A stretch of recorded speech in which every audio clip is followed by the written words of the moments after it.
Demain, les pompiers de l'Ouest américain luttent contre des flammes incessantes et une chaleur record. D'énormes vagues menacent. Dites adieu à votre Californie. Autrefois célèbre pour ses rêves d'or, elle est désormais plongée dans la terreur. Pendant la nuit, des milliers de personnes ont été contraintes d'évacuer, tandis que le Canyon Fire se déchaînait sur les collines arides, dévorant des maisons et assombrissant le ciel. Au même moment, dans les profondeurs de la Terre, des instruments sismiques enregistraient de violents mouvements, signes annonciateurs d'un volcan au bord de l'éruption. Et soudain, comme si la Terre elle-même criait, d'énormes fissures fendaient les routes du désert. Les températures des fonds marins ont grimpé en flèche au large, et d'étranges sons de trompettes ont résonné dans le ciel nocturne. Ces événements convergents en Californie pourraient-ils être les signes divins se déroulant sous nos yeux? Avant de continuer, aimez cette vidéo pour diffuser l'information. Partagez vos impressions dans les commentaires et abonnez-vous pour ne rien manquer des signes qui se dévoilent sous nos yeux. Tout a commencé par un incendie. Dans le silence de la nuit, une étincelle a embrasé les collines arides de Californie, et en quelques heures, le Canyon Fire a ravagé la ville avec force. Ce qui n'était au départ qu'un mur de flammes s'est rapidement transformé en un brasier, consumant tout sur son passage. Des quartiers entiers ont été engloutis, tandis que des familles tentaient de fuir. Les sirènes hurlaient dans l'obscurité. Les hélicoptères vrombissaient au-dessus de nos têtes, et les autoroutes se transformaient en flots de feux rouges, tandis que des milliers de personnes fuyaient pour sauver leur vie. Des témoins ont décrit le ciel comme s'il saignait. Une brume cramoisie s'étendait sur des kilomètres, masquant les étoiles. Les cendres tombaient comme de la neige, recouvrant les voitures, les champs et les toits d'une poussière grise et étouffante.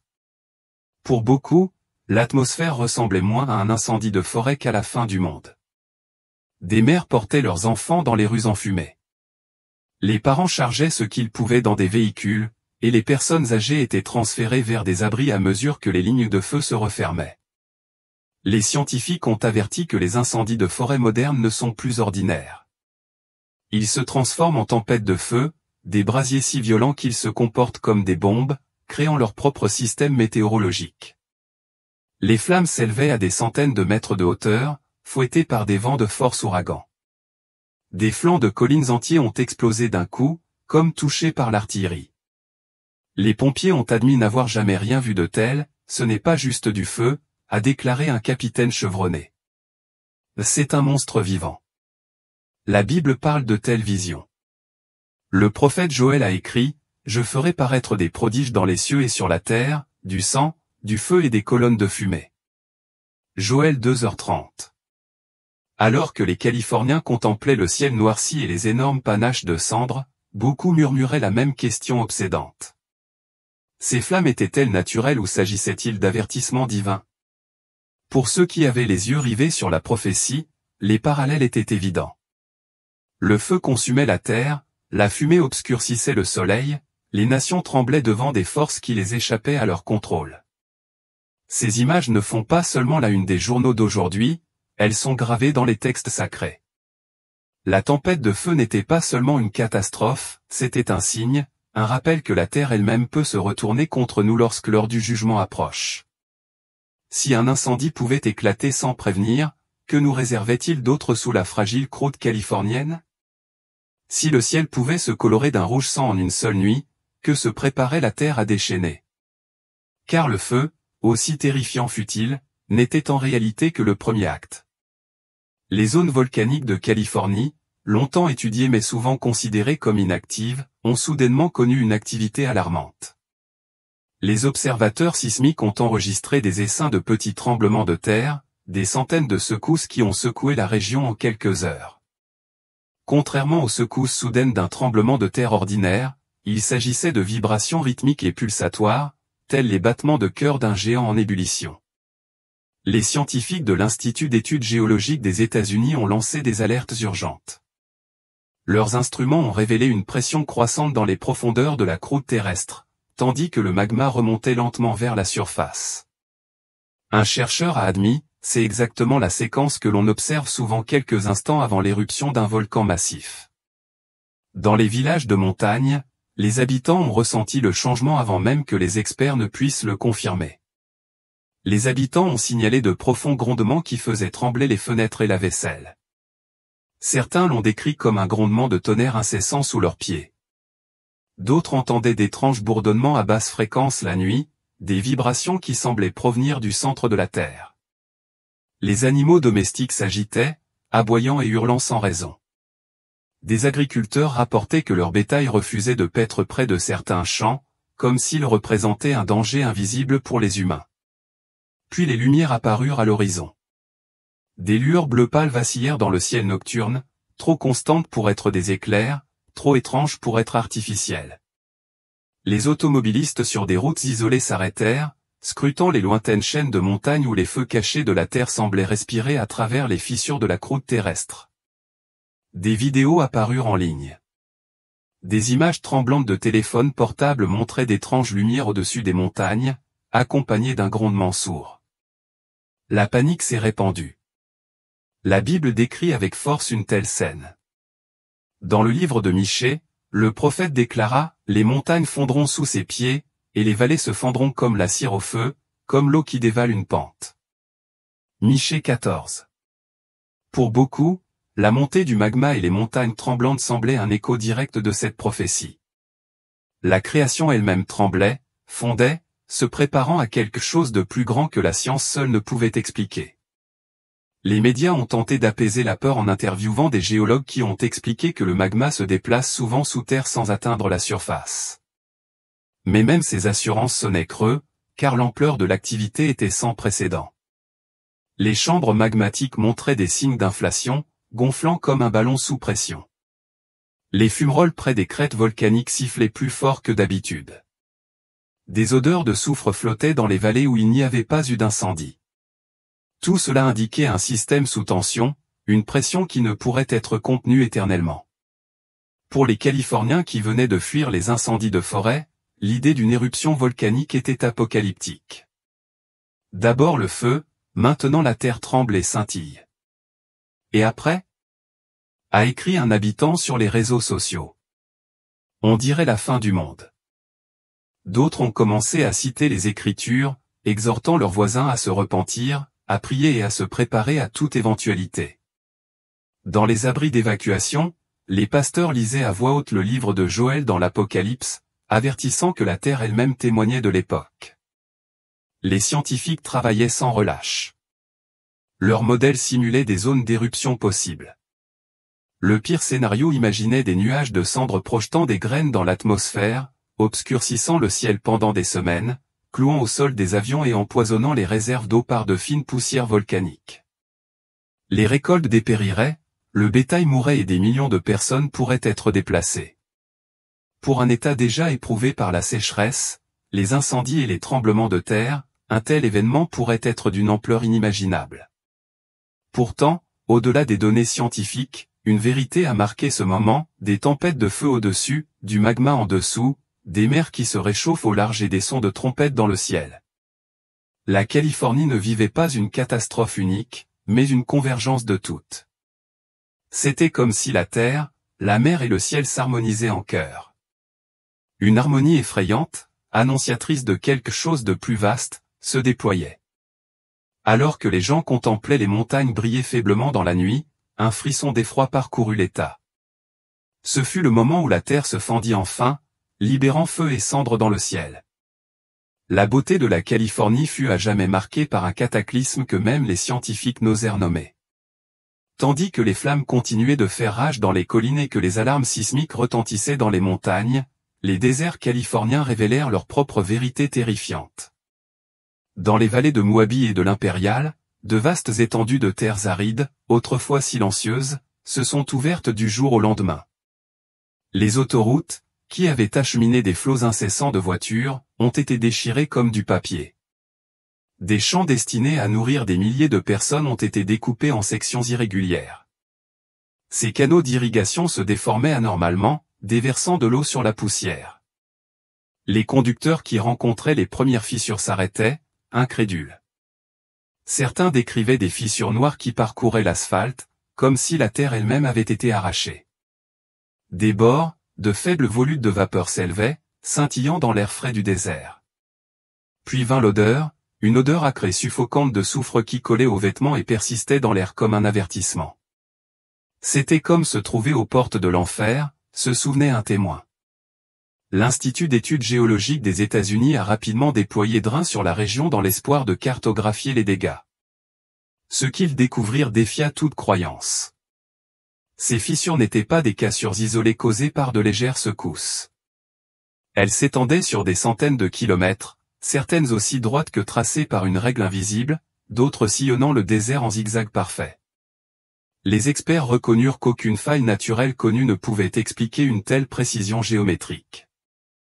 C'est comme si la Terre avait été sculptée intentionnellement, murmura un géophysicien lors d'une conférence de presse. Les habitants commencèrent à signaler d'autres phénomènes inquiétants. À certains endroits, les fissures irradiaient de la chaleur, déformant l'air au-dessus d'elles comme un mirage. Les oiseaux évitaient de voler près des fissures. Les coyotes et autres créatures du désert disparaissaient complètement, comme expulsées par quelque chose d'invisible. Le désert semble vide, a déclaré un garde forestier. C'est comme si les animaux savaient ce que nous ignorons. Les données scientifiques n'ont fait qu'accroître le malaise. Les instruments ont enregistré que ces fractures s'étaient ouvertes, non pas progressivement, mais presque simultanément, sur de vastes distances. Le timing était trop précis, trop soudain. C'est comme si une main immense avait atteint le sous-sol et déchiré le désert d'un seul mouvement, a expliqué un analyste de la NASA. Pour ceux qui regardaient au-delà de la science, le sens était glaçant. Le prophète Isaïe a déclaré un jour, « La terre est brisée. La terre est fendue. La terre est violemment secouée. » Isaïe 12h19. Alors que les Californiens contemplaient les autoroutes coupées en deux et les terres agricoles englouties par les ténèbres, le verset ne ressemblait plus à de la poésie ancienne, il ressemblait à une nouvelle de dernière minute. Mais les fissures n'étaient pas une simple blessure. Sous eux, cachés au plus profond de la croûte terrestre, les instruments ont commencé à détecter des mouvements inédits. Un vaste et terrible secret s'agitait sous les déserts californiens, attendant d'être révélé. Mais ce qu'ils ont découvert sous les fractures était encore plus terrifiant. Au début, ils pensaient que les fissures étaient des prolongements de failles familières comme celle de San Andreas.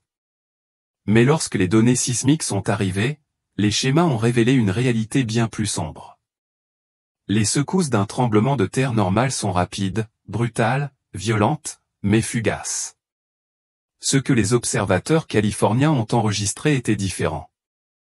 Ces secousses étaient plus lentes, plus délibérées, comme si la terre elle-même se déchirait de l'intérieur. Les instruments ont révélé des impulsions longues et soutenues plutôt que des secousses rapides. Ce n'était pas un tremblement de terre classique, c'était la naissance de quelque chose de nouveau, une faille RIF.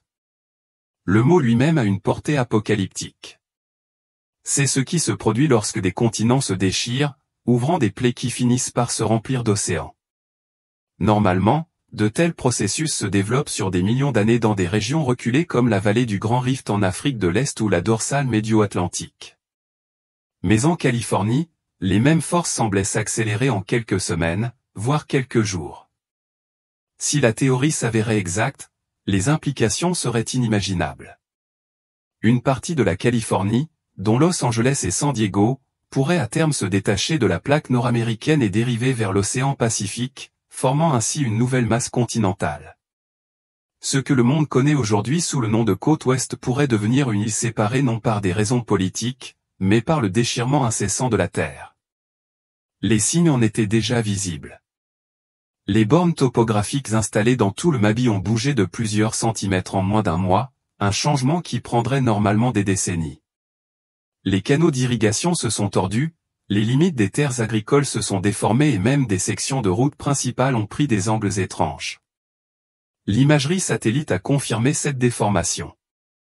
La croûte terrestre californienne s'étirait comme un drap sous une tension insupportable. Les scientifiques travaillaient d'arrache-pied, simulant les pires scénarios. L'un d'eux simulait une poussée massive combinée à un séisme de magnitude supérieure à 8,5. Les résultats furent catastrophiques. Routes détruites, gratte-ciel effondrés, des millions de personnes privées d'électricité et d'eau. Les cartes ressemblaient moins à des prédictions qu'à des visions de l'apocalypse. Et tandis que la science cherchait des réponses, les croyants se tournaient vers les Écritures.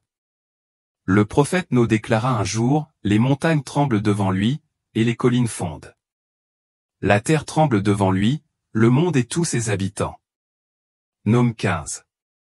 Alors que le désert de Moabi se fendait et que la terre elle-même tremblait, nombreux étaient ceux qui murmuraient que la Californie vivait ces mêmes paroles. Mais les signes avant-coureurs étaient loin d'être terminés, car au moment même où la terre s'ouvrait, l'océan Pacifique commençait à monter avec fureur. Les sondes de surveillance des grands fonds de la NOAA ont été les premières à détecter les anomalies. Les températures des fonds marins au large des côtes californiennes ont connu une forte hausse, dépassant largement les fluctuations saisonnières normales. Ces changements de surface n'étaient pas uniquement dus au climat. Cette chaleur provenait des entrailles de la Terre. Puis vint le gaz. Des submersibles déployés par la marine ont capturé des images de méthane et de dioxyde de carbone jaillissant de fissures au fond de l'océan. De larges panaches fantomatiques s'élevaient telles des tours sous-marines, se tordant dans l'obscurité avant de se disperser au gré des courants. Certaines de ces fissures s'alignaient presque parfaitement avec les failles terrestres qui traversent le comté de San Diego et la vallée impériale, suggérant une possibilité terrifiante. Les fractures terrestres étaient directement liées à celles découvertes sous la mer. Les géologues ont élaboré une théorie inquiétante. La faille la plus célèbre de Californie, celle de San Andreas, pourrait ne pas être une rupture isolée, mais faire partie d'un vaste réseau interconnecté qui s'étend au large jusqu'au Pacifique. Si ce réseau était actif, le stress pourrait se propager sur des centaines de kilomètres, provoquant des catastrophes terrestres et sous-marines. Et les risques ne se limitent pas à la chaleur et au gaz. Le plateau continental abrupt au large de la Californie est notoirement instable. Un effondrement soudain provoqué par la remontée du magma, le déplacement des failles, ou même la pression du gaz, pourrait déclencher un glissement de terrain massif dans l'océan. Le résultat serait catastrophique. Un gigantesque glissement de terrain a déferlé sur le pourtour du Pacifique. Les modèles ont montré que des vagues de plus de 30 mètres s'écrasaient sur des villes californiennes en quelques minutes. Los Angeles, San Diego et San Francisco seraient dévastés, mais la destruction ne s'arrêterait pas là. Le Mexique, le Japon et même les pays côtiers d'Asie pourraient être frappés par une réaction en chaîne de mort et de ruines. Pour ceux qui connaissent la Bible, l'image est terriblement familière. Dans Apocalypse 6h14, Jean écrit, « Toutes les montagnes et toutes les îles furent remuées de leur place. » Et encore dans Luc 9h25, Jésus prévient, « Il y aura des signes dans le soleil, dans la lune, dans les étoiles et sur la terre, et il y aura de l'angoisse parmi les nations, qui seront dans l'angoisse à cause du mugissement et des remous de la mer. » Déjà, les pêcheurs signalaient des comportements étranges. Des bancs de poissons fuyaient les eaux côtières. Les baleines migraient de manière erratique, remontant à la surface loin de leurs routes habituelles. L'océan lui-même semblait agité, comme s'il se préparait à quelque chose d'inédit. Pour les Californiens, encore sous le choc des incendies et des fissures du désert, la menace de la mer qui les menaçait était insupportable. C'est comme si tous les éléments devenaient hostiles, murmurait un survivant de l'incendie de Canyon. Le feu, la terre, et maintenant même l'océan. Que reste-t-il d'autre? Puis les trompettes retentissent dans le ciel. Partout en Californie, des citoyens ont signalé des sons inédits. Certains les ont décrits comme un grondement métallique, d'autres comme un grondement sourd. Mais le plus inquiétant était le bruit de trompettes qui résonnait dans le ciel, si fort que les fenêtres tremblaient et que les alarmes des voitures se déclenchaient. À Los Angeles, des quartiers entiers se sont précipités hors de chez eux, désemparés, levant les yeux au ciel. C'était comme un klaxon géant, profond et terrifiant, a raconté une femme. À Sacramento, des habitants ont filmé le son, une tonalité obsédante et prolongée qui semblait venir de nulle part et de partout à la fois. L'enregistrement s'est rapidement répandu en ligne, faisant la une des journaux. Des trompettes retentissent au-dessus de la Californie. Le ciel parle. Les scientifiques se sont empressés de trouver des réponses. Certains ont suggéré des changements dans la pression atmosphérique ou des turbulences du courant jet. D'autres ont émis l'hypothèse qu'il pourrait s'agir du grincement des plaques tectoniques résonnant vers le haut, ou même de bruits industriels lointains transportés par des vents inhabituels. Mais aucune de ces explications ne permettait d'expliquer pleinement le volume, la clarté et la persistance des sons. Ils ne se sont pas estompés comme le tonnerre, a déclaré un habitant de San Diego. C'était comme si quelqu'un sonnait d'une trompette au ciel. Pour les croyants, le lien était immédiat et glaçant. La Bible parle souvent des trompettes comme annonciatrices d'événements divins. Sur le mont Sinaï, lorsque Dieu descendit pour donner la loi, le son de la trompette devint de plus en plus fort, faisant trembler le peuple. Exode 7h19. Dans le Nouveau Testament, Paul déclare qu'à la dernière trompette, les morts ressusciteront incorruptibles et les vivants seront transformés. 1 Corinthiens 3h52. Et dans le livre de l'Apocalypse, cette trompette annonce le déroulement des jugements apocalyptiques sur la terre. Ces sons étranges pourraient-ils être des avertissements, des trompettes célestes annonçant que le temps est proche? Le phénomène ne se limitait pas à la Californie. Des rapports similaires avaient été enregistrés ailleurs dans le monde ces dernières années. D'étranges bourdonnements dans le ciel, des explosions inexpliquées, des sons métalliques qui résonnaient à des kilomètres. Mais jamais auparavant le timing n'avait été aussi parfait, coïncidant avec des tempêtes de feu, des tremblements de terre, des fissures de la terre et une mer agitée, le tout dans une même région. Pour beaucoup, c'était comme si le ciel avait rejoint la terre dans son cri d'angoisse. À l'aube, les sons s'estompèrent, ne laissant place qu'au silence et à la peur, mais leur impact persista. Et si les cieux eux-mêmes lançaient un avertissement, l'avenir ne pouvait qu'être plus terrifiant. Car, alors même que les trompettes s'éteignaient, la terre, sous le volcan le plus dangereux d'Amérique, commença à s'agiter. Comme si le feu, la mer et le ciel californien ne suffisaient pas, une menace bien plus grande se profilait à des milliers de kilomètres de là, au cœur des plaines de Wyoming. Le supervolcan de Yellowstone, l'un des plus grands et des plus dangereux de la planète, commençait à montrer des signes inquiétants de réveil. Au début, les changements semblaient subtils. Une série de secousses mineures secoua West Yellowstone, souvent considérées comme inoffensives par les habitants. Mais bientôt, leur fréquence augmenta. Des centaines de tremblements de terre se produisirent en quelques jours, formant un SM sismique laissant présager un mouvement massif sous terre. Les instruments ont montré que le sol lui-même s'élevait, gonflant lentement sur des kilomètres de terrain. Les scientifiques l'ont confirmé. La chambre magmatique de Yellowstone était en pression. Puis les sons sont arrivés. Les visiteurs se promenant dans le parc ont rapporté avoir entendu un grondement grave et profond, comme un coup de tonnerre lointain qui ne s'arrêterait jamais. Certains ont décrit la situation comme si la terre elle-même gémissait sous leurs pieds. La faune a réagi en premier. Les bisons se sont déplacés vers les biens plus tôt que d'habitude. Les wapitis ont traversé des rivières qu'ils évitaient habituellement, et les oiseaux se sont éloignés du centre de la caldeira, comme instinctivement poussés à fuir. Les signes avant-coureurs se sont multipliés. Les volcans sont entrés en éruption de manière inattendue, projetant de l'eau et de la vapeur plus haut que prévu. Une source chaude de biscuits basant a explosé violemment, projetant des rochers dans la forêt et projetant de l'eau bouillante vers le ciel. Les gardes forestiers ont fermé des sections entières du parc, craignant que les touristes ne soient à la limite de la sécurité et de la catastrophe. L'Institut d'études géologiques des États-Unis a publié des communiqués appelant au calme, mais ces rapports privés ont révélé des inquiétudes. Si Yellowstone devait entrer en éruption, les conséquences ne se limiteraient pas au Wyoming. Des nuages de cendres pourraient projeter des graines dans le ciel, recouvrant l'Amérique du Nord d'une neige toxique. Des villes comme Denver, Salt Lake City et même Chicago pourraient être ensevelies sous des mètres de cendres. Les récoltes seraient désastreuses sur tout le continent. Le bétail périrait et le trafic aérien pourrait être interrompu pendant des mois, voire des années. Les scientifiques ont parlé d'un hiver volcanique, une chute brutale des températures mondiales susceptible de faminer des millions de personnes. La dernière éruption majeure du volcan Yellowstone s'est produite il y a environ 640 000 ans, laissant une cicatrice aussi grande que celle de Rhode Island et modifiant le climat de la planète entière. Si un tel événement devait se produire aujourd'hui, avec des populations modernes et des chaînes d'approvisionnement fragiles, les ravages seraient inimaginables.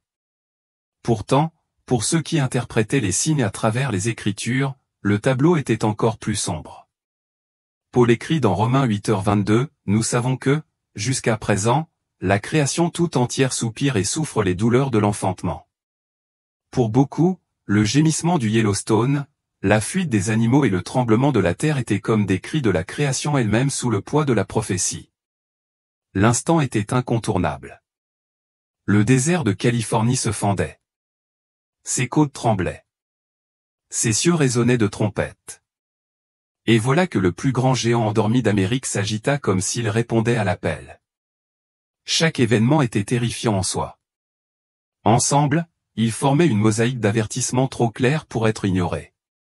Pour les scientifiques, la pierre jaune était une merveille géologique. Pour les croyants, c'était un appel céleste retentissant. Une autre voix dans le cœur de la création rappelant à l'humanité que la terre elle-même ne restera pas éternellement silencieuse. Il y a des siècles, Jésus s'adressa à ses disciples sur le mont des Oliviers et leur donna une liste de signes qui marqueraient le début de la fin. Dans Matthieu 247, il déclara, « Une nation s'élèvera contre une nation, et un royaume contre un royaume, il y aura des famines et des tremblements de terre en divers lieux. » Quelle meilleure description pourrait-on trouver pour la division du territoire californien?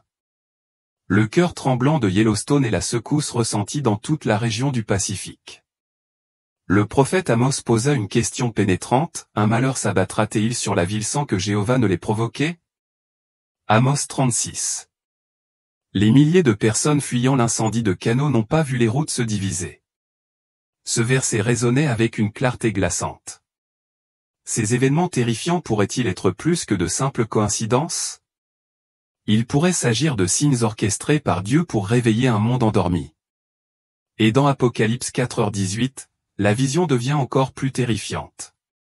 Il y eut alors un grand tremblement de terre, tel qu'il n'y en avait pas eu depuis que l'homme est sur terre. Un tremblement de terre d'une telle ampleur et d'une telle force. Pour les scientifiques annonçant un séisme de magnitude 8 ou une éruption du Yellowstone, ces mots ne semblent plus symboliques. Ils sonnent comme des gros titres en attente d'être écrits. Même le rugissement des mers, comme Jésus l'avait annoncé dans Luc 9h25, semble se réaliser. Les blobs de la NOAA n'ont pas menti. Le fond du Pacifique se réchauffait. Des panaches de gaz s'élevaient, menaçant d'un tsunami susceptible d'emporter des nations. L'angoisse régnera parmi les nations, perplexes face aux rugissements et aux turbulences de la mer, a-t-il déclaré. Et aujourd'hui, ces mêmes nations, d'Hawaï au Japon, vivent dans l'angoisse de la fureur de l'océan. Les images que nous voyons aujourd'hui font écho aux paroles de la prophétie, tel un miroir, le feu du ciel, les montagnes ébranlées, les mers déchaînées, les trompettes retentissantes. Ce que la science moderne appelle phénomène, la Bible l'appelait autrefois signe. Et le but de ces signes n'est pas la peur, mais la préparation. Jésus n'a jamais parlé de ces événements pour paralyser ses disciples de terreur. Il les a prononcés pour nous préparer. Dans Luc 9h28, il a ajouté l'espoir à ces avertissements, « Quand ces choses commenceront à arriver, redressez-vous et relevez la tête, car votre délivrance approche. » Pour les croyants, cela change tout. Ce ne sont pas que des catastrophes, ce sont des rappels que le plan de Dieu avance, que l'histoire se précipite vers sa conclusion. Pour le monde incroyant, ce sont des avertissements qui attirent l'attention avant que la trompette finale ne retentisse. Le chaos en Californie ne concerne pas seulement un État, c'est un message pour toutes les nations. La terre gémit, les cieux tremblent, et la prophétie se déroule sous nos yeux. Nous ne vivons pas une époque ordinaire. Nous vivons les jours mêmes annoncés par les prophètes et par le Christ lui-même. Alors que les scientifiques s'efforçaient d'expliquer le chaos californien, leur voix trahissait l'incertitude. Chaque domaine d'études géologie, océanographie, météorologie avait ses théories. Certains invoquaient le stress tectonique, d'autres le changement climatique, et d'autres encore les mouvements du magma profond de la Terre. Pourtant, personne ne pouvait expliquer pourquoi les incendies, les tremblements de terre, les menaces de tsunami et les trompettes célestes ont convergé au même moment et dans la même région. Chaque ensemble de données produit a suscité de nouvelles questions. Pourquoi les fissures du désert s'étendaient-elles sur des centaines de kilomètres selon des motifs géométriques? parce que la faille de San Andreas se déplaçait 3 fois plus vite que jamais auparavant. Pourquoi les sondes NOAA ont-elles détecté des pics de chaleur sur les fonds marins, alignés avec les failles terrestres? Et pourquoi des sons semblables à des trompettes ont-ils résonné précisément pendant ces bouleversements? La science les décrit comme des failles mouvantes, gonflant le magma et libérant des gaz. Mais la prophétie en révèle la raison. Les Écritures nous avertissent que dans les derniers jours, la création elle-même serait bouleversée, annonçant un jugement à venir et le retour du Christ. Romains 8h22 nous rappelle. Nous savons que, jusqu'à ce jour, la création tout entière soupire et souffre les douleurs de l'enfantement. Ce que les scientifiques considèrent comme des anomalies, les croyants le reconnaissent comme les gémissements d'un monde au seuil de la rédemption. Réduire ces événements à des coïncidences revient à ignorer leur chronologie et leur ampleur. Depuis des décennies, le monde connaît des catastrophes, mais rarement avec une telle concentration. Incendies ravageant des villes entières, réveil de systèmes volcaniques, rupture de déserts, rugissement des mers, sifflement du ciel. Chacun de ces événements pris isolément est terrifiant. Ensemble, ils forment un schéma trop précis pour être ignoré. Et c'est là le message. Ces signes ne sont pas le fruit du hasard, ce sont des rappels divins, des murmures venus d'éternité annonçant la proximité du roi. Les prophètes ont parlé, Jésus a averti, et maintenant la terre elle-même semble faire écho à leurs paroles. La science trouvera peut-être un jour des explications à chaque phénomène, mais aucune formule, aucun modèle, aucune théorie ne peut expliquer l'accomplissement de la prophétie. Pour ceux qui ont des yeux pour voir, la conclusion est claire. Nous vivons les mêmes jours prédits depuis longtemps. Ces signes ne sont pas destinés à nous paralyser par la peur, mais à nous réveiller avec espoir. Jésus n'a pas annoncé de tremblement de terre, de mer ni de visions terrifiantes pour terrifier ses disciples. Il les a annoncés pour nous préparer, pour nous rappeler que lorsque le monde tremble, un seul fondement est inébranlable, la foi en lui. Le roi arrive, le temps presse, et chaque signe dont nous sommes témoins est une invitation à revenir, à nous repentir et à ancrer notre vie dans celui qui tient l'éternité entre ses mains.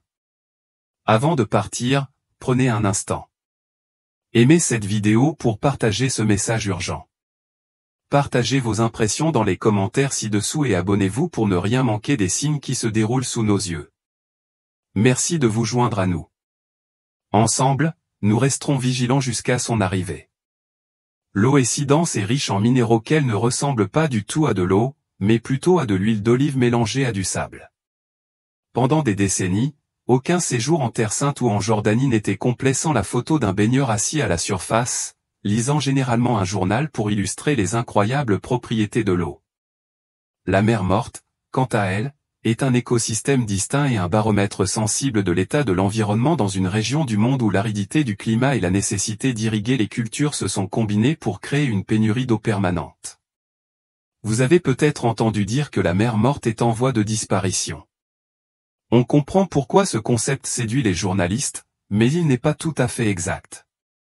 À mesure que le niveau diminue, la densité et la salinité augmentent jusqu'à ce que le taux d'évaporation atteigne un état d'équilibre. Par conséquent, il peut diminuer considérablement, mais ne disparaîtra pas complètement. Cependant, son niveau décline à un rythme alarmant, son niveau de surface baissant de plus d'1 mètre chaque année. La mer Morte étant le point le plus bas de la planète, actuellement à 420 mètres sous le niveau de la mer, ce point est révisé chaque année. La mer Morte s'est-elle déjà complètement asséchée? Cela soulève la question de la possibilité d'un assèchement total. Des chercheurs étudiant l'histoire de la mer Morte ont découvert des preuves suggérant que les eaux de ce lac flottant riche en minéraux se seraient presque complètement asséchées il y a environ 120 000 ans. Grâce aux données de carottes de sédiments prélevées à plus de 450 mètres sous la partie la plus basse de la mer Morte, ils ont découvert une couche de petits galets ronds sur un épais dépôt de sel. Ces galets sont étonnamment semblables à ceux découverts aujourd'hui sur les côtes de la mer Morte, ce qui suggère que le lac était peut-être très petit, voire inexistant, il y a 120 000 ans. Compte tenu de la baisse alarmante actuelle du niveau de la mer Morte, l'étude suggère que le lac a pu connaître une pénurie d'eau similaire par le passé. Il semble que le lac ait failli s'assécher sans intervention humaine, a déclaré Imito, l'un des principaux géochimistes du projet. Cela remet en question la croyance selon laquelle la mer morte ne peut pas s'assécher. Si la mer morte peut s'assécher à nouveau, cela ne signifie pas qu'elle ne peut pas être restaurée. Après que le lac adjacent à la mer morte est devenu rouge, un objet mystérieux a été découvert. Veuillez regarder jusqu'à la fin pour plus de détails. Une chose mystérieuse se trouve sous la mer morte. Un homme marchait sur la plage et, par hasard, ramassa une bouteille. À l'intérieur, elle contenait d'anciens manuscrits. Il les apporta à des scientifiques, qui les baptisèrent « manuscrits de la mer morte ». Les récits historiques surpassent souvent la fiction par leur intrigue, et plus on les approfondit, plus ils deviennent captivants. Un exemple frappant est la découverte des manuscrits de la mer morte au milieu du XXe siècle dans des grottes le long de la rive nord-ouest de la mer morte, une région aujourd'hui connue sous le nom de Kish, en Jordanie. Ces manuscrits sont classés en textes bibliques et non bibliques selon leur contenu. Parmi les passages bibliques figurent des fragments de prophéties d'Ézéchiel, de Jérémie et de Daniel, ainsi que des citations notables telles que les dernières paroles de Judas, Joseph, Lévi, Nephtali et Omran. Ce recueil constitue le plus ancien ensemble de textes relatifs à l'Ancien Testament, certains rouleaux datant d'environ 1000 ans avant l'Ancien Testament lui-même. Les sujets abordés dans ces rouleaux sont largement absents du Nouveau Testament, ce qui renforce leur caractère énigmatique. La plupart de ces manuscrits ont été rédigés entre 150 avenue Jésus-Christ et 68 après Jésus-Christ, principalement en hébreu et en araméen. Langue parlée par les Juifs de Palestine à cette époque, ils étaient écrits sur papyrus, parchemin et cuivre, de droite à gauche, souvent sans ponctuation. Les manuscrits de la mer morte, considérés comme l'une des plus grandes découvertes archéologiques du XXe siècle, ont été découverts pour la première fois en 1947, et les derniers fragments en 1956. Découverts dans une région située à 21 km à l'est de Jérusalem, près du site de Qumran. Ces manuscrits furent initialement découverts par des bergers bédouins à la recherche de chèvres perdues. Ils furent cachés dans des jarres en argile, et des fouilles archéologiques ultérieures, menées avec l'aide de ces bergers, révélèrent des milliers de fragments, totalisant entre 800 et 900 manuscrits. Depuis plus d'une décennie, entre 825 et 870 manuscrits ont été déchiffrés, allant d'écrits complets à de simples fragments. Le contenu, l'origine et l'excellente conservation des manuscrits de la mer morte ont nourri un mystère indéniable. La question de l'auteur de ces manuscrits a suscité un débat intense parmi les historiens et les archéologues depuis leur découverte, donnant naissance à de nombreuses théories. Il est largement admis que les Esséniens, une secte juive, auraient caché les rouleaux dans ces grottes alors qu'ils fuyaient l'avancée des armées romaines. Cependant, après des recherches approfondies, certains archéologues suggèrent que les rouleaux pourraient représenter la bibliothèque d'un groupe juif caché dans ces grottes. Plusieurs théories, notamment celle de la secte de Qumran, des Sadducéens de Qumran, de l'origine chrétienne et de l'origine de Jérusalem, ont fourni des récits qui remettent en question la théorie originale de Qumran. Des études complémentaires ont même suggéré que les manuscrits avaient été rédigés par plusieurs groupes juifs. Une autre découverte a proposé une explication différente, suggérant que les manuscrits retrouvés dans les grottes avaient en réalité été volés. Selon une étude menée par des archéologues israéliens et américains, la 12e grotte des manuscrits de la mer morte a été découverte. Des indices, dont un morceau de parchemin en préparation pour l'écriture, indiquent que les manuscrits ont probablement été volés. Bien que nous attendions toujours une réponse définitive à ce mystère biblique, les théories sur l'origine de ces manuscrits continuent d'évoluer, avec de nouvelles découvertes chaque décennie. Des experts autres que des historiens et des archéologues ont également étudié le contenu des manuscrits. Les écrits non bibliques se concentrent principalement sur les lois et règlements de l'époque, mais incluent également des références à des bénédictions, des hymnes utilisés dans les textes liturgiques et des psaumes de gratitude. Parmi toutes les grottes où les manuscrits ont été découverts, seules les grottes 1 et 11 contiennent des textes en grande partie intacts. L'une des découvertes les plus fascinantes est le rouleau de cuivre découvert dans la grotte 3. Les archives archéologiques suggèrent que ce rouleau de cuivre contient une carte au trésor secrète répertoriant 64 cachettes souterraines à travers Israël. Une autre découverte importante est le rouleau du temple de la grotte 11, qui, avec ses quelques 8,5 mètres de long, est le plus long rouleau jamais découvert. Le rouleau de cuivre est remarquable car il constitue le seul inventaire de trésors parmi les documents de Qumran. Les experts pensent que ce trésor se compose des outils en or et en argent utilisés au Second Temple. Cependant, les descriptions du rouleau de cuivre manquent de précision. Elles utilisent des repères tels que des arbres, des structures artificielles ou des emplacements vagues, probablement modifiés par des phénomènes naturels tels que l'érosion, des crues soudaines ou des tremblements de terre. Cette imprécision explique pourquoi aucun de ces trésors n'a été découvert. Malgré des décennies d'efforts déployés par des archéologues, des chercheurs et des chasseurs de trésors, certains chercheurs pensent même que les trésors ont été déplacés ou pillés il y a des siècles. En 1954, une publicité parue dans le Wall Street Journal proposait 4 manuscrits de la mer Morte à la vente, suggérant qu'ils constitueraient un cadeau idéal pour une institution religieuse ou éducative.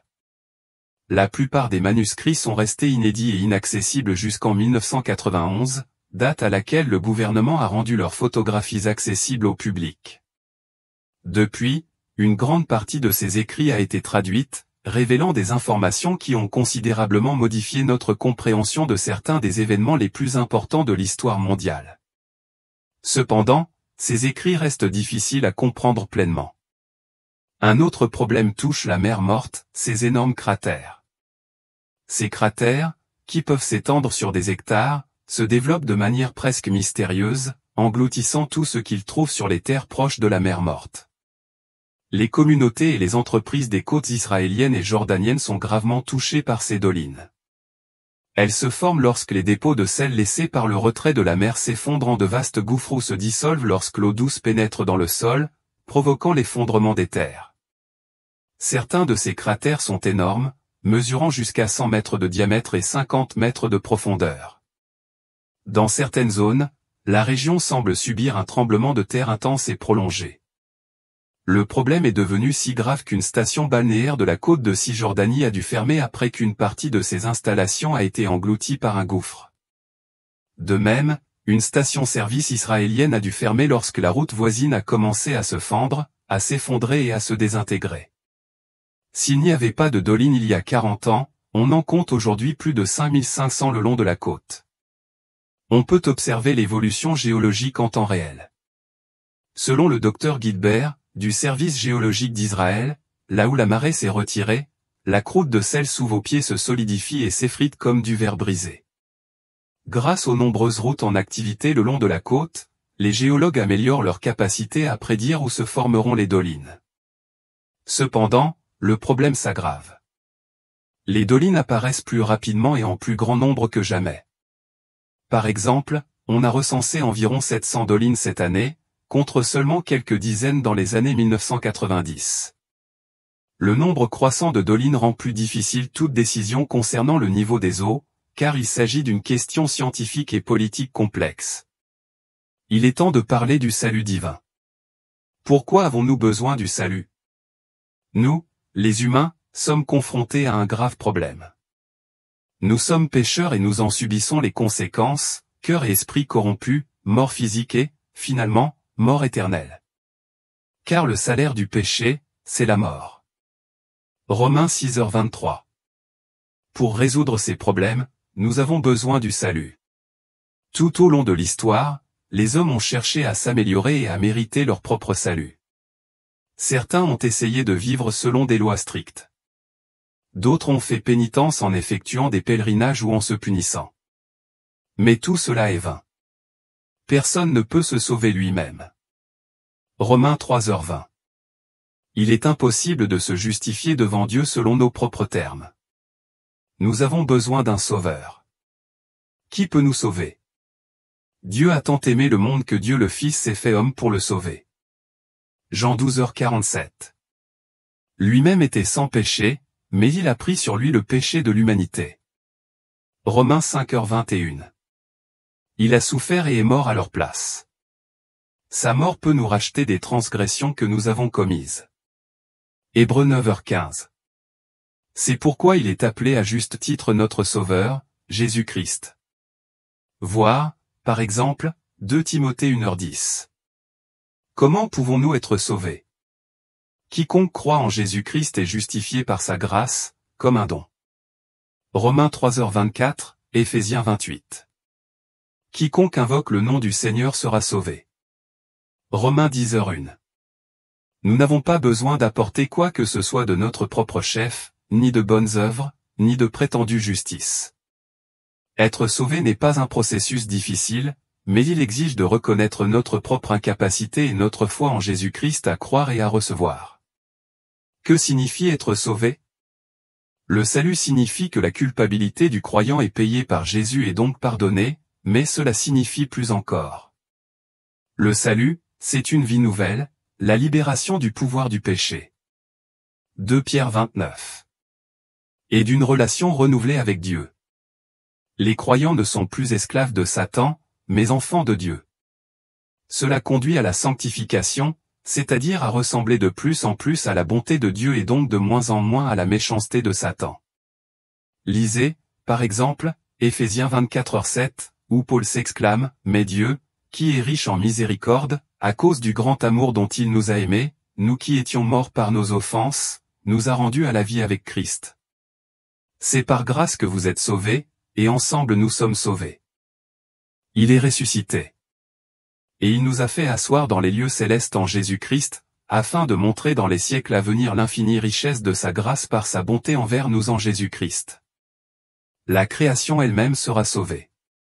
Le salut concerne autant notre situation présente ou être de nouveau en règle avec Dieu, libéré du péché ou que les siècles à venir ou être en présence de Dieu pour toujours sur la nouvelle terre qu'il créera. Voir aussi Romains 6h23.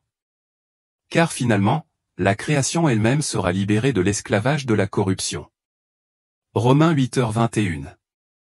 Et la mort ne sera plus, et il n'y aura plus ni deuil, ni cri, ni douleur. Apocalypse 21h4. Vous avez été sauvés par Jésus. Au moment où j'écris ces lignes, 49 personnes viennent d'être assassinées à Orlando par un seul yadier. Le rapport datait à peine de quelques heures lorsque certains chrétiens ont commencé à qualifier ces meurtres de jugement divin. Permettez-moi de clarifier ceci, un musulman commet un meurtre, et c'est Dieu qui exerce son jugement. Mais lorsque des musulmans au Moyen-Orient massacrent des chrétiens, ce n'est pas un jugement divin. Y a-t-il quelque chose qui cloche dans cette image? Voici ma question. Comment savoir quand Dieu juge les pécheurs lors d'un événement précis? Commençons par l'essentiel. Premièrement, nous savons avec certitude que Dieu juge. On pourrait dire que cela correspond à sa mission. Il est la référence en matière de bonté, de pureté, de droiture et de beauté. Par conséquent, tout ce qui ne l'atteint pas est par définition brisé et condamné. La bonté, le caractère de Dieu, juge le mal. Le bien juge le mal, et la beauté juge la laideur. Réfléchissez Y. Comment savoir si quelque chose est mauvais si l'on ignore ce qu'est le bien? Comment comprendre le mal si l'on ignore ce qu'est le bien? Comment percevoir la laideur sans la réalité de la beauté? Par conséquent, puisque Dieu est parfait, juste et bon, pur, aimant, compatissant, miséricordieux, transcendant et imminent, il est à nouveau, par définition de celui qui juge. Autrement dit, l'existence de Dieu est jugement. Deuxièmement, c'est la nature du jugement. Je me demande ici comment cela se produit. C'est simple. Dieu condamne le méchant pour ses actes. Parfois, ce jugement est rapide. Genèse 38 et suivant, et parfois 1 Thessaloniciens 17. Cela peut paraître injuste à première vue, mais il arrive que les méchants prospèrent et semblent échapper au jugement de Dieu dans cette vie. Psaume 73, 3. Jérémie 12h1. Cependant, le jugement distingue le bien du mal, le vrai du faux, la beauté de la laideur. Le jugement est un processus simple par lequel une norme, une mesure, un canon, une norme, un principe, etc., détermine l'acceptabilité et la valeur de tous les comportements. Dans ce cas, la norme est le caractère de Dieu. Le jugement éclaire le fossé entre le bien et le mal. Troisièmement, il s'agit de l'administration du jugement. La condamnation divine du mal peut venir de la main d'un ange, 2 Samuel 24, d'une armée, Josué 6, d'un phénomène naturel, et Exode 7h1, d'un individu, Août tua Aiglon, Juge 3, ou de la mort du Messie, Romains 5h1.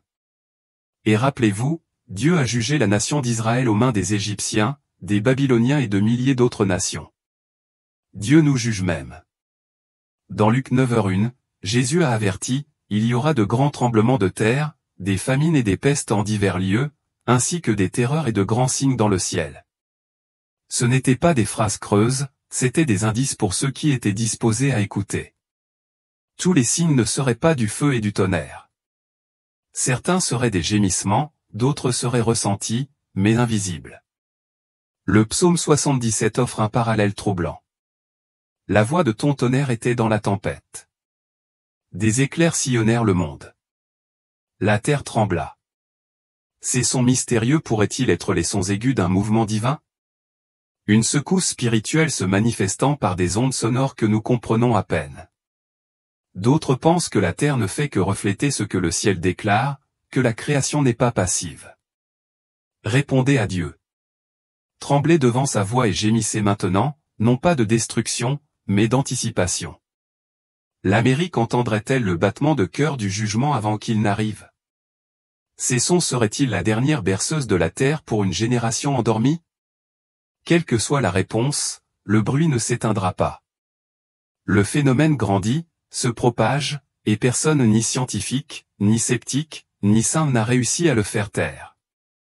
Et si même la terre gémit, nous ne devrions pas l'écouter, car ce qui suit pourrait être plus fort que le bruit. Il pourrait parler directement à l'âme. Si cela a touché votre esprit, restez avec nous. Les signes ne se sont pas arrêtés, ils ne font que s'amplifier. C'est arrivé juste après minuit. Le ciel de Washington, D.C., l'une des régions les plus surveillées et surveillées de la planète, s'est soudain illuminé, mais sans feu d'artifice, fusées éclairantes ni reflets de la ville. Ces lumières étaient différentes, artificielles, intentionnelles. Des témoins ont décrit des motifs lumineux au-dessus du Capitole, sur le National Mall. Il ne s'agissait pas de simples éclairs, mais d'une lumière structurée qui planait, pulsait, puis se repliait sur elle-même comme des ailes qui se rétractent. Du rouge, de l'or, du violet et du bleu glacé dansaient au-dessus des monuments dans un silence absolu. Certains ont affirmé avoir vu un anneau en rotation lente se former dans le ciel. D'autres l'ont décrit comme une ondulation se déplaçant dans les nuages. Ce n'était ni une tempête, ni une technologie, ni quelque chose d'anormal. Les autorités locales n'ont publié aucune déclaration. Les radars n'ont détecté aucun avion à proximité. Cependant, des dizaines de vidéos prises avec des téléphones portables, des caméras de sécurité et des flux en direct confirment ce que beaucoup considèrent désormais comme l'un des événements les plus inexplicables de l'histoire récente des États-Unis, et ce n'était pas un cas isolé. Des phénomènes similaires ont été enregistrés à travers le pays, au Colorado, en Californie, au Nebraska et dans certaines régions du Texas.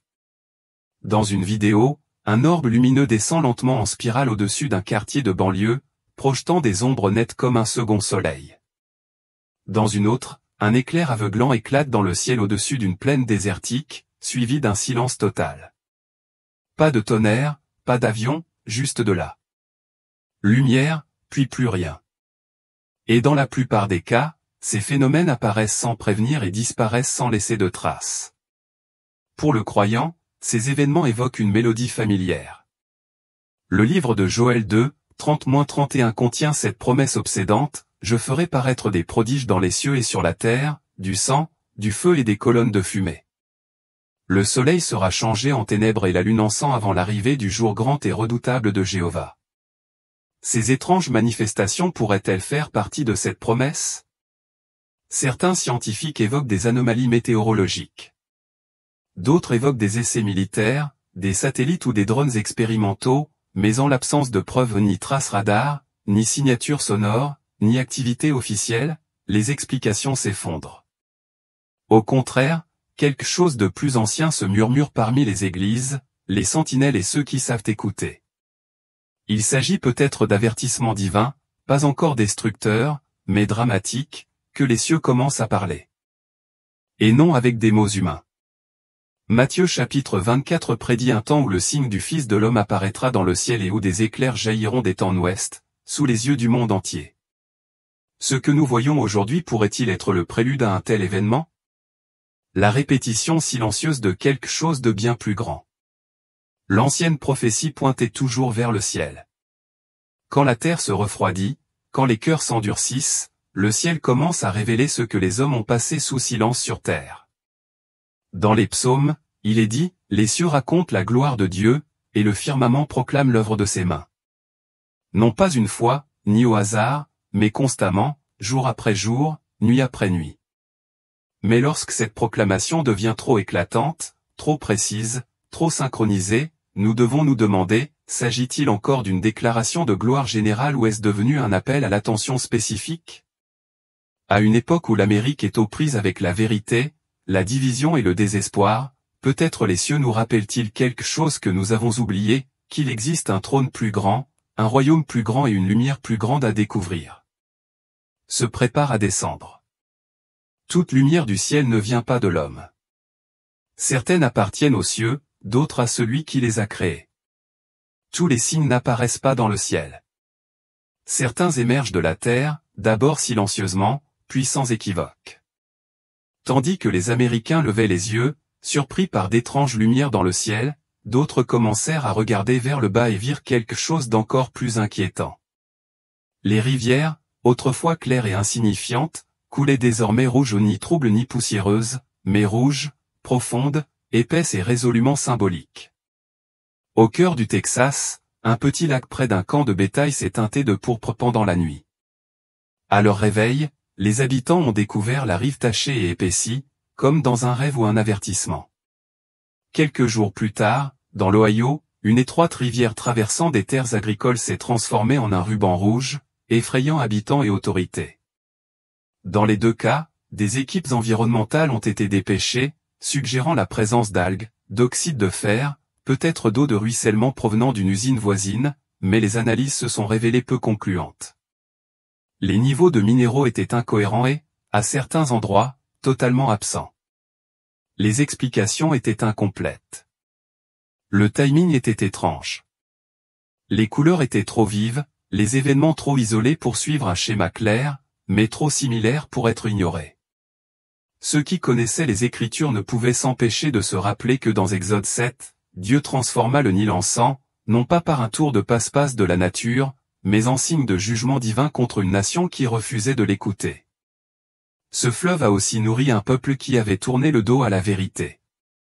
Dieu a donc envoyé un message sur l'eau. Serait-ce ce qui se passe actuellement?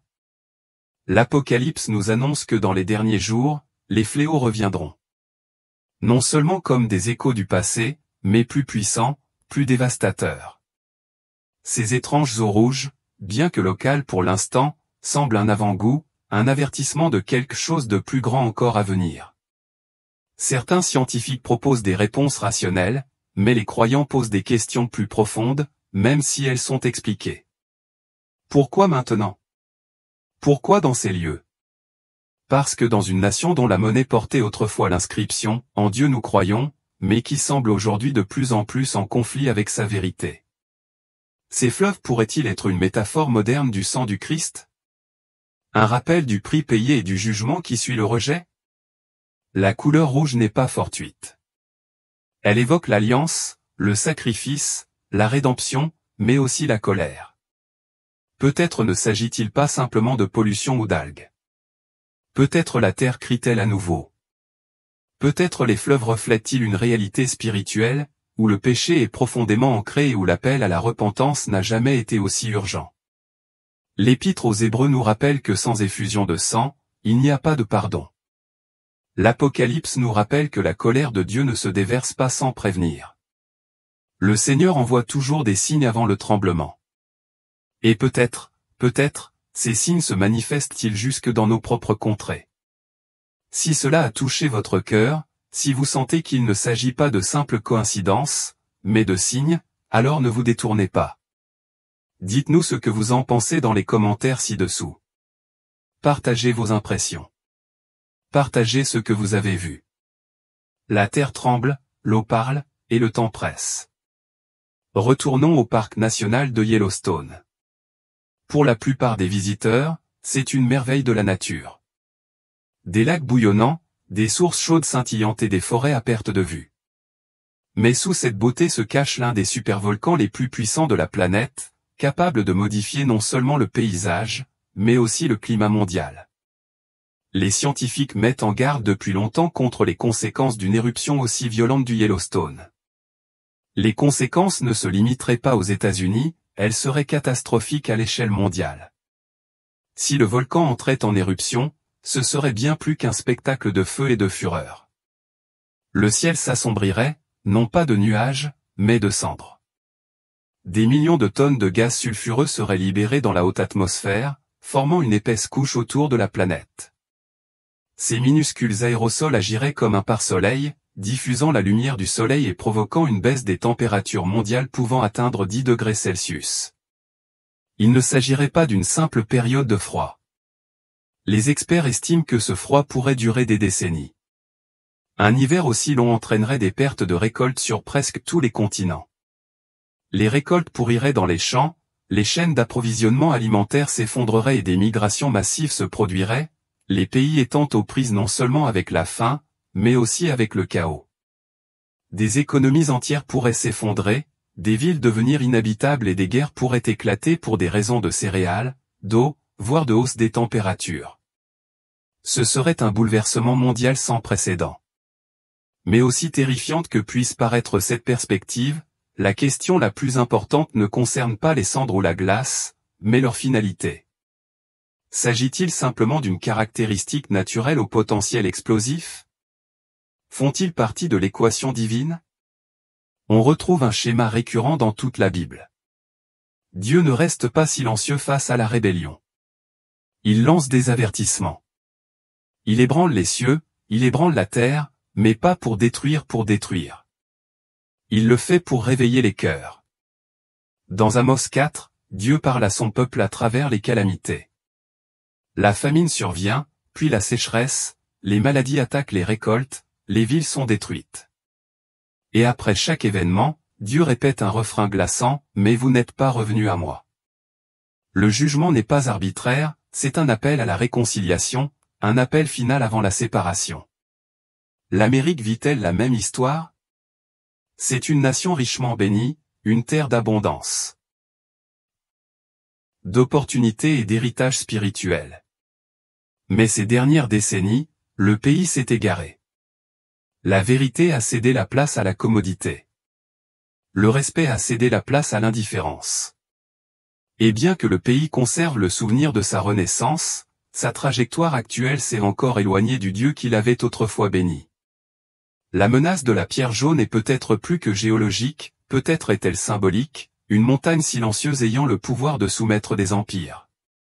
Peut-être est-elle l'incarnation physique d'une vérité spirituelle, le jugement ne frappe pas toujours avec un coup de tonnerre. Parfois, il brûle, parfois il attend, et parfois il n'intervient qu'après que tous les autres avertissements ont été ignorés. Et le signe le plus alarmant de tous ne se trouve peut-être pas dans les cieux ou sous la terre, mais dans l'âme d'une nation. L'apôtre Paul, dans 2 Timothée chapitre 3, a averti que, dans les derniers jours, la société s'effondrerait de l'intérieur. Ces paroles n'étaient pas vagues. Il a décrit des gens qui deviendraient égoïstes, amis de l'argent, vantards, orgueilleux, abusifs, désobéissants à leurs parents, ingrats et impies. Il a parlé de ceux qui seraient intempérants, brutaux, ennemis du bien, traîtres, insouciants et vantards, ayant l'apparence de la piété mais reniant ce qui en fait la force. Il ne s'agissait pas seulement de représentations de rébellion, c'étaient des prémices de décadence morale. Et aujourd'hui, en 2025, cette décadence est pleinement visible à travers l'Amérique. Le moi est devenu le Dieu suprême. Le plaisir a remplacé le but. La vérité n'est plus ce que nous recherchons, c'est quelque chose que nous redéfinissons. Le bien et le mal sont devenus relatifs. La norme n'est plus l'écriture, mais l'intérêt personnel. La hausse de la criminalité dans des villes autrefois considérées comme sûres. L'hostilité ouverte envers les valeurs bibliques à l'école, dans les divertissements, et même dans la loi. Une culture accro aux distractions, imprégnée de divisions et de plus en plus insensible aux convictions. Et le changement ne se limite pas à l'extérieur des murs de l'Église. À l'intérieur, la transformation est tout aussi inquiétante. De nombreuses églises, autrefois enflammées par le feu de la vérité, résonnent aujourd'hui d'un silence confortable. Les sermons sont devenus fades. La conviction a été remplacée par le divertissement. L'appel à la repentance a cédé la place aux applaudissements. La sainteté est considérée comme dépassée. La crainte du Seigneur, autrefois le commencement de la sagesse, est désormais considérée comme inutile. Cependant, Jésus était clair. Il a dit que la fin serait comme au jour de Noé. On continuerait à manger, à boire et à se marier jusqu'au jour même du déluge. La normalité serait le déguisement, le confort le piège. Pas d'alarme, pas de panique, juste la vie jusqu'à ce qu'il soit trop tard. Serait-ce là où l'Amérique se trouve aujourd'hui? Sommes-nous endormis dans notre zone de confort tandis que le ciel nous avertit et que la terre gémit? La léthargie spirituelle est-elle le signe même qu'on nous a dit de surveiller? Ce qui rend ce moment si dangereux, ce n'est pas que les gens ont peur, c'est que beaucoup n'ont pas peur du tout. Il n'y a ni urgence, ni tremblement, ni sentiment qu'un enjeu éternel est en jeu. Seulement la routine habituelle d'un pays qui ne ressent plus le poids de ses propres décisions. Et pourtant, l'Écriture nous rappelle qu'on ne se moque pas de Dieu.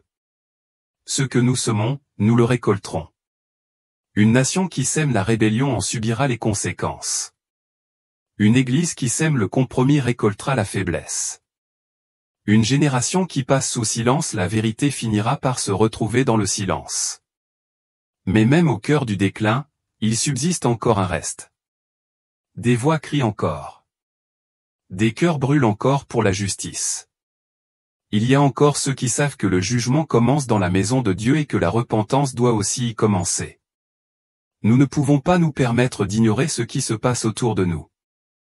Les signes ne sont pas seulement dans la nature, ils sont dans la culture, dans la conscience, dans le tissu même de notre société, qui s'effrite jour après jour. Et ce qui vient ensuite pourrait révéler la plus profonde tromperie. Restez avec nous.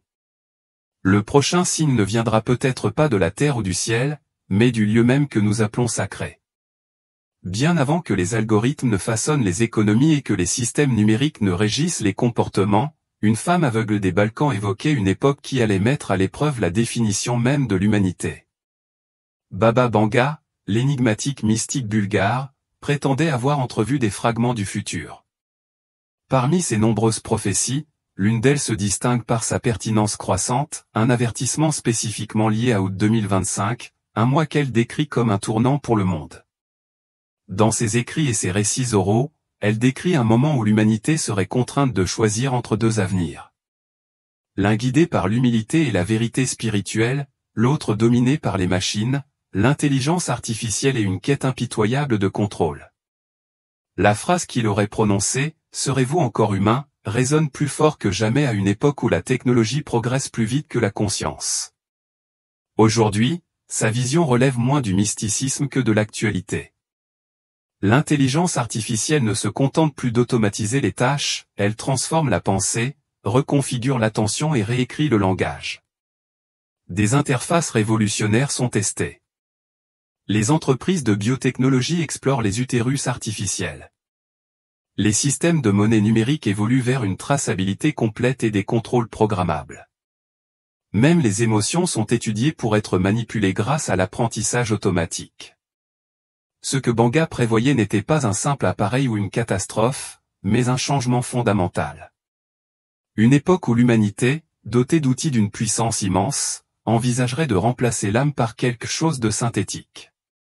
Elle mettait en garde contre une monnaie légère, faite non pas de métal, mais de contrôle. Le livre de l'Apocalypse 13 décrit une bête qui force tous les hommes petits et grands, riches et pauvres, libres et esclaves à recevoir une marque leur permettant d'acheter ou de vendre. Sans elle, ils sont exclus. C'est une prophétie dont beaucoup débattent depuis des siècles, mais aujourd'hui avec l'intelligence croissante des systèmes et l'intensification de la surveillance, les mécanismes d'une telle prophétie ne semblent plus lointains ni symboliques. Ils semblent possibles. Et l'épicentre de cette révolution technologique, l'Amérique, cette même nation qui imprimait autrefois l'inodouste sur ses monnaies, se trouve aujourd'hui à la frontière de la monnaie numérique. Le pays qui envoyait autrefois des missionnaires aux confins de la Terre envoie désormais des codes et influence les réseaux neuronaux du monde entier. Ce n'est pas une accusation mais une reconnaissance. L'Amérique est à la pointe du monde non seulement en matière d'innovation, mais aussi dans une redéfinition silencieuse de l'être humain. Et si ce n'est pas un triomphe, c'est une épreuve. Baba Vanga n'a peut-être pas parlé en termes théologiques ni cité les Écritures mais sa visio, obscurcie par la cécité mais éclairée par la perspicacité contenait une vérité affirmée par les Écritures. Il arrive un moment où la frontière entre la création et le Créateur est remise en question. Quand l'homme tentera d'imiter Dieu, non pas en sainteté, mais en maîtrise. Et ce moment, prévenait-il, viendrait dans un mois de calme, non pas avec ardeur, mais avec détermination. Août 2025. Le carrefour n'est pas l'avenir. Il est maintenant. Nous avons regardé le ciel, nous avons écouté la terre, nous avons vu les rivières rougir et les animaux fuir en silence. Du tremblement de terre de Yellowstone à l'accélération de l'intelligence artificielle, les signes ne sont plus cachés. Ils parlent. Et pour ceux qui ont des yeux pour voir et des oreilles pour entendre, le message est clair, le temps presse. Il ne s'agit pas de peur, mais de vérité. Car ce dont nous sommes témoins en Amérique n'est pas seulement environnemental, politique ou technologique, c'est spirituel, prophétique, et ce n'est pas un cas isolé. Il ne s'agit pas d'anomalies ponctuelles. Elles forment un modèle, une convergence, un lent resserrement de l'étau autour d'une génération qui a oublié comment écouter.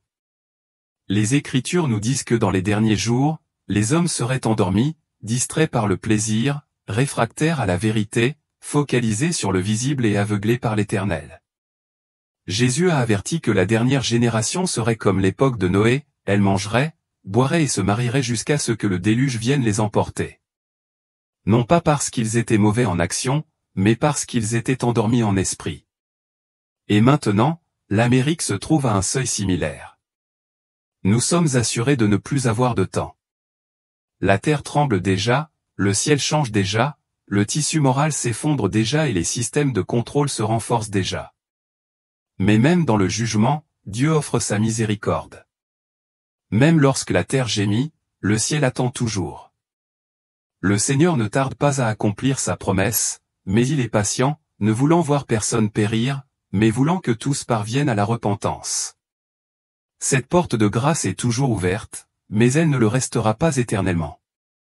C'est donc maintenant, pas demain, ni un jour. Tournez-vous vers lui, cherchez sa face, détournez-vous des distractions. Marchez dans la vérité, restez vigilants. Préparez-vous. Les secousses pourraient s'intensifier. La tromperie pourrait s'aggraver, le monde pourrait s'égarer encore davantage, mais vous n'êtes pas obligé de les suivre. Choisissez le chemin étroit. Que votre lampe soit pleine. Que votre cœur soit pur. Que vos yeux ne soient pas fixés sur ce qui passe, mais sur celui qui vient, car il vient. Et quand il viendra, ce ne sera pas dans le silence, ce sera dans la gloire. Si ce message vous a touché, vous a aidé à comprendre ce qui se passe en ce moment, dites-le moi dans les commentaires. Nous voulons savoir ce que vous croyez, ce que vous voyez et ce que l'Esprit Saint inspire dans votre cœur. Aimez cette vidéo, abonnez-vous à la chaîne et partagez ce message avec quelqu'un qui a besoin de l'entendre. Merci d'avoir regardé, merci de rester fort et, surtout, restez prêts. À la prochaine. Que le Seigneur vous garde éveillé, fort dans la foi et inébranlable dans l'espérance. Il est proche, et son retour est proche. Des sons mystérieux, semblables à ceux d'une trompette, résonnent dans l'air, vous faisant frissonner. Il commence par des bourdonnements graves et résonnants, à peine audibles, comme une tempête lointaine qui prend de l'ampleur. Puis il s'élève, gagnant en intensité jusqu'à sembler emplir le ciel tout entier. Un son si puissant qu'il fait vibrer le sol sous vos pieds. D'étranges sons se produisent aux États-Unis. Les signalements de sons étranges, semblables à des trompettes, dans le ciel américain se sont récemment multipliés.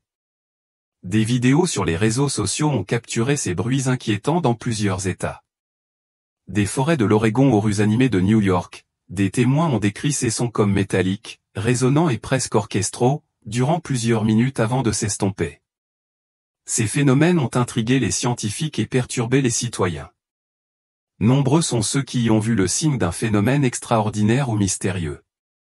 Au Texas, des habitants ont entendu un son lancinant, semblable à celui d'une trompette, pendant la nuit, semant la panique et la confusion. En Californie, un fort bourdonnement a été signalé dans plusieurs villes, sans que la source exacte soit clairement identifiée. En Floride, des habitants ont filmé des sons étranges emplissant le ciel, suscitant des discussions virales sur leur origine. À Washington, ce bruit surnaturel a semé la panique et la confusion, laissant beaucoup s'interroger sur son origine et sa signification. Au Mexique, les habitants ont été surpris par de mystérieux sons de trompettes provenant du ciel et résonnant dans les villes. Ce phénomène inexpliqué a laissé beaucoup de monde stupéfait et effrayé, certains l'interprétant comme un avertissement ou un signe céleste. Attendez une minute, cliquez sur « J'aime », laissez un commentaire ci-dessous et partagez cette vidéo avec vos amis. Passons maintenant à la suite. Les vidéos et articles sur les trompettes célestes inondent les réseaux sociaux, mais ce n'est pas tout. Ce son est disponible dans le monde entier depuis 2008.